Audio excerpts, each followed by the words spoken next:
Friends, ఈరోజు మనం తలకాయ మాంసం కూర వండుకుందాం. మేక తలకాయ మాంసం అండి. మేక తలకాయలు 3 తలకాయలు మా ఫ్రెండ్స్ వండమన్నారు. సరే అని వండుతున్నాను.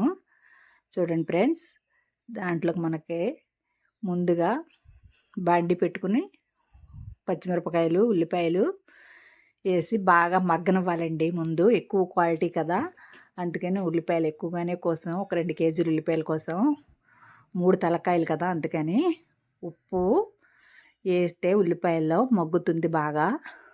పసుపు కూడా ఒక చెంచాడు వేద్దామండి. వేసి బాగా ఎర్రగా వేపుకోవాలి ఉల్లిపాయలని. కొంచెం టైం పడుతుంది, క్వాలిటీ ఎక్కువ కదా, మరి దాని గురించి బాగా వేగి దాంట్లో బాగా మగ్గనిద్దామండి. మగ్గనిచ్చి టమాటాలు, ఒక 4 టమాటాలు చిన్న చిన్న ముక్కలుగా కోసి దాంట్లో వేసి అవి కూడా మగ్గనిద్దామండి బాగానే. 3 తలకాయలు కదా, మరి కొంచెం టైం పడుతుంది. ముందు తలకాయలు కడిగి శుభ్రం చేసి ముక్కల్ని ఉడకబెట్టాను. ఉడకబెట్టిన ముక్కల్ని ఉల్లిపాయలు మగ్గాక ఎర్రగా వేగాక దాంట్లో వేసేసానండి. అల్లం వెల్లుల్లి పేస్టు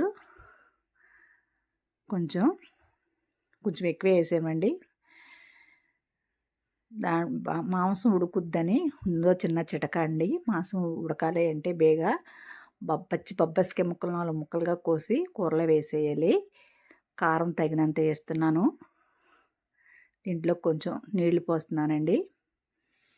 ఉడకనిద్దాం. మళ్ళీని ఉడికించిన మాంసమే అయినా మళ్ళీ ఉడకాలి కదా, కొంచెం ఉడుకుతుంది, అందుకని కొన్ని నీళ్ళు ఎక్కువే పోసాను.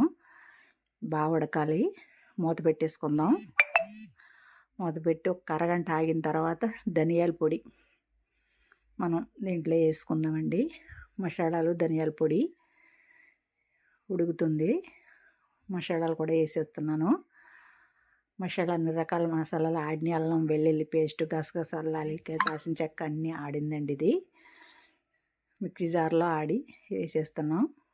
కొత్తిమీర కూడా వేసుకుందాం. దీంట్లో కొంచెం కొత్తిమీరతో ఉడికితే స్మెల్ దిగి బాగుంటుంది కదా, అందుకని ఇది చింతపండు రసం తీసుకొని పక్కన పెట్టుకుందాం. కొంచెం కర్రీలో వేసేస్తున్నానండి. తలకాయల పులుసు కదా, మరి తగినంత పులుసు వేసి బాగా మళ్ళీ ఉడకనిద్దాం. ఇంకొక అరగంట.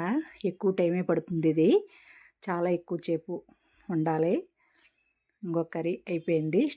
టేస్ట్ ఎలా ఉందో చూద్దామండి. ఏడివేడి అన్నంలోకి ఏడివేడి తలకాయ పులుసు చాలా బాగా కుదిరింది. కర్రీ కూడానే చూడండి ఫ్రెండ్స్, మీరు కూడా కామెంట్ చేయండి. మా వీడియోకి ఒక